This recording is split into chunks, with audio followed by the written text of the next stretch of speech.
جو بھی نیک عمل کرتا ہے وقتی طور پہ اس پہ آزمائش آتی ہے. جیسے نوح علیہ السلام پر حالات تو آئے.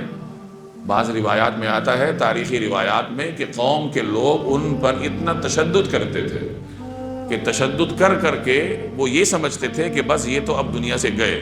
نوح علیہ السلام ہوش و حواس سے بیگانہ ہو جاتے تھے تو وہ یہ سمجھتے تھے کہ بس یہ تو اب دنیا سے چلے گئے، چھوڑ دیتے تھے.